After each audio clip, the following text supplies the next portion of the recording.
샬롬, 반갑습니다. 3월 30일 말씀 묵상을 나누고자 합니다. 저는 지금 지하에 와 있습니다. 왼쪽에 보면은 우리 외국인 예배실이 있는데 잘 보이지 않죠? 뒤에는 영어 예배부 교사실과 그 뒤쪽에는 수유실이 있고 저쪽에는 우리 또 영화부실, 또 이쪽으로 이제 올라가는 길과 한 가지 더 보일 것은 바로 지금 보이는 곳은 우리 교육전사님들이 계시는 교육자이신입니다. 지금 어쩌면 주일 예배 마치고 이제 다시 영상을 찍고 있는 상황 가운데 있는데, 주일날 이곳에 사람들이 왔다 갔다 하며 북적거렸던 곳인데 지금은 텅 비어 있는 상황 가운데 있습니다. 다시 이곳이 북적북적거리면서 또 사람들이 함께 모이고 함께 교제하는 시간들을 기대하면서 그렇게 준비되었으면 좋겠다는 생각이 들었습니다. 우리가 오늘 볼 말씀은 마가복음 12장 18절부터 34절까지 말씀입니다. 마가복음 12장 18절부터 34절까지 말씀입니다. 오늘 본문의 내용에서는 두 가지의 내용이 나오고 있습니다. 첫 번째는 부활 논쟁에 대한 것이어서 18절부터 27절까지 말씀에 나오고 있는데, 이곳에서는 바로 부활이 없다고 생각하는 사두개인과 예수님과의 논쟁이 나타나 있고, 두 번째는 우리 28절부터 34절까지의 말씀은 바로 가장 큰 계명이 무엇인지에 대해서 석인광과 또 예수님과의 대화가 나오고 있는 것이 나옵니다. 첫 번째 우리가 보고자 하는 것은 바로 부활이 없다라고 생각하는 사두개인이 예수님께서 찾아와서 그렇게 물어봅니다. 예수님, 모세가 우리에게 써준 것이 뭐냐면은 어떤 사람의 형이 자식이 없이 아내를 두고 죽으면 그 동생이 그 아내를 취하게 되어 있습니다. 그런데 7명의 그 형제가 있는데, 첫째 형이 죽고 둘째 형이 죽고 셋째 형이 죽고 계속 이렇게 되어지면서 그렇게 다 죽게 되어지면 나중에 부활 때 이 여자는 누구의 아내가 됩니까? 라고 물어보기 시작합니다. 다시 말하면 그렇게 되어지면은 이 7명의 아내가 이 여자일 텐데 어떻게 그렇게 될 수 있냐에 대해서 묻기 시작하죠. 그때 예수님께서 말씀하신 건 뭐냐면요, 너희가 성경도 하나님의 능력도 알지 못함으로 오해하고 있다라고 말씀하시며, 사람이 죽은 자 가운데서 다시 살아날 때는 장가도 아니가고 시집도 아니가고 하늘에 있는 천사들과 같게 되어진다는 것이죠. 다시 말하면 누구의 남편, 누구의 아내로서 되어진 것이 아니라 마치 영화로운 그 모습으로 변화되어질 것에 대해서 말씀하고 있습니다. 죽은 자가 다시 살아난다는 것에 대해서 말하면서 예수님께서는 이 모세의 책 중에서 가시나무 떨기에서 예수님께서 자신을 나타냈을 때 바로 이렇게 말씀하셨죠. 아브라함의 하나님, 이삭의 하나님, 야곱의 하나님, 이 말씀을 하시면서 서기관들에게 다시 물습니다. 그러면 그렇게 말씀하신 하나님이 죽은 자의 하나님이냐? 아니다. 다시 말하면 산자의 하나님이다 라고 말씀하시면서, 비록 이들이 육신으로 죽었지만 하나님께 대해서는 살아있는 자이기 때문에 장차 부활을 하게 되어질 때 새로운 몸을 입고 되어질 것들에 대해서 말씀하게 되었습니다. 사두개인이 오해했던 것이 무엇입니까? 성경과 하나님의 능력에 대해서 무지해서 나온 그런 모습이 바로 오늘의 질문이었습니다. 왜냐면요, 그들은 죽은 자를 살리실 그 하나님의 능력을 믿는 것이 아니라 어쩌면 자신의 신념을 믿었기 때문에 도리어 오해하고 또한 잘못 해석하는 경우들이 있죠. 여러분 어떠하십니까?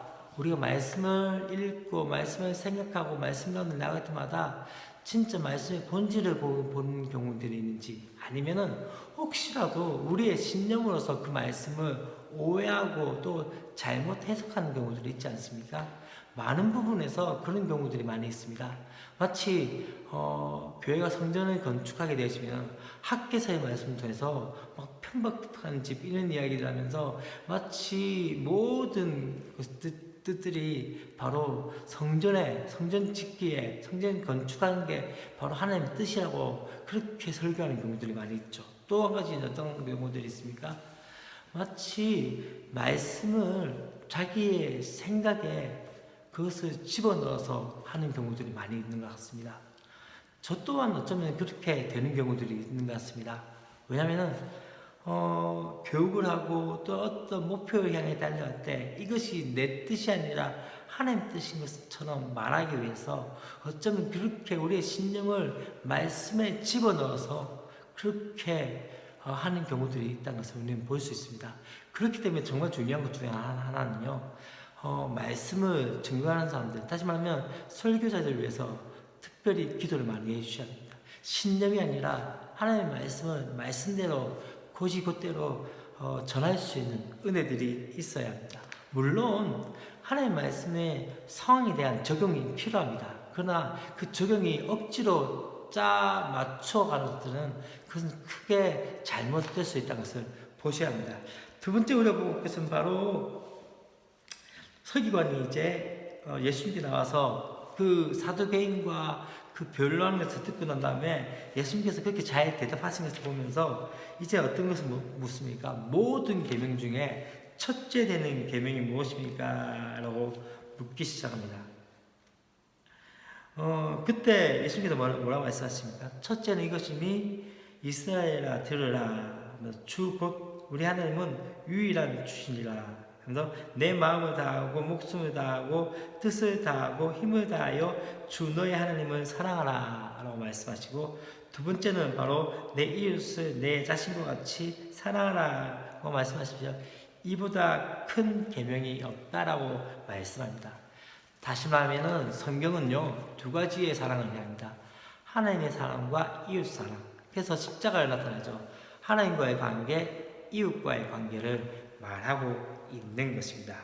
그렇기 때문에 이 서기관이 그 이야기에 대해서 어떻게 얘기합니까? 선생님 옳습니다 라고 말씀하면서 하나님은 한 분이시요 그 외에 다른 이가 없다 하신 말이 참이고, 또한 그렇기 때문에 마음을 다하고 지혜를 다하고 힘을 다하여 하나님을 사랑하는 것과 이웃을 자신과 같이 사랑하는 것이 전체를 드리는 모든 번제물과 기타 제물보다 낫다라고 말합니다. 다시 말하면 우리의 모든 예배와 모든 헌금과 모든 정성보다 더 중요한 것 중에 하나는 두 가지입니다. 하나님을 사랑하고 이웃을 사랑하는 것입니다. 그것이 바로 첫째 되는 계명이고, 그것이 바로 어떤 것과 바꿀 수 없는 것입니다. 우리가 하나님을 전심으로 사랑하는 것과 또한 우리에게 주어진 그 사랑을 가지고 이웃을 사랑하는 그 모든 것들이 되어야 한다는 것이죠. 그 말을 듣고 예수님께서 어떻게 하십니까? 내가 하나님 나라에서 멀지 않도다라고 말씀합니다. 다시 말하면 율법의 정신을 정확하게 이해하고 있는 이 서기관을 예수님께서 칭찬하시는 거죠. 사실 지금 종교 지도자들은 예수님과 적대적인 관계 가운데 있습니다. 그러나 이 한 서기관은 예수님의 가르침을 듣고 그것을 어떻게 합니까? 옳다 인정하게 되죠. 또 예수님도 그를 칭찬하시면서 하나님 나라가 멀지 않았다고 말씀합니다. 여러분 이게 참 중요한 것 같습니다. 우리에게도 어쩌면은 자기의 논리나 진영에서 벗어나 옳은 것을 옳다고 이야기하고 경험이 인정하는 것이 필요합니다. 때때로 보면 그렇게 하지 않는 경우도 많죠. 특별히 지금 우리 정치의 모습 가운데 보수와 진보가 나눠져 있는 상황 가운데서 어떠한 모습입니까? 마치 두 진영이 다 저 진영은 잘못되고 저 진영은 잘못됐다고 해서 이야기하면서 마치 서로가 서로를 잘못한 것에 대해만 이야기하고 있습니다. 그럼 참 중요한 것 중에 하나는요, 둘 다 잘못하고 있습니다. 둘 다 잘하는 것들이 있겠죠. 잘하는 건 잘하는 것대로 인정해야 됩니다. 잘못한 것에 대해서 또 이야기할 수 있어야 되는데 그렇지 못하는 경우들이 있다는 것이죠. 어쩌면 또 우리 가운데서도 그렇지 않습니까? 나와 반대되는 사람들, 나와 의견이 다른 사람들 중에서 그들이 말하는 것들 중에서 옳은 것들이 있고 또 우리가 잘못한 것과 우리가 잘못 생각한 것들이 있다고 생각합니다. 그때는 어떻게 해야 합니까? 인정해주고 또한 용납해주고 또한 그들이 잘했을 때는 칭찬해주고 박수 쳐주는 것들이 필요하지 않을까요?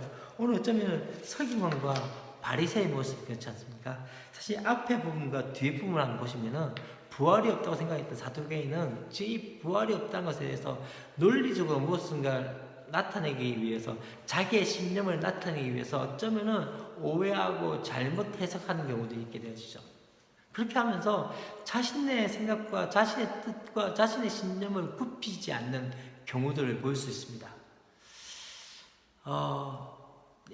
이게 어쩌면은 좀 편협한 신앙인들 중에 그런 모습이 있지 않나 하는 생각이 들어집니다. 신앙생활 오래 하시면서 자기가 믿고 있는 그 신념, 믿음이라고 생각하는 것보다 더 중요한 신념에 그렇게 빠져있는 분들이 있지 않나 하는 생각이 들어집니다. 여러분, 신념이 아니라 우리의 믿음은 말씀에 대한 믿음이고 그 말씀에 대한 순종함의 역사들입니다. 그 말씀이 가라 할 때 가는 것이고 멈춰라 할 때 멈추는 것이 그것이 바로 믿음이라고 생각합니다.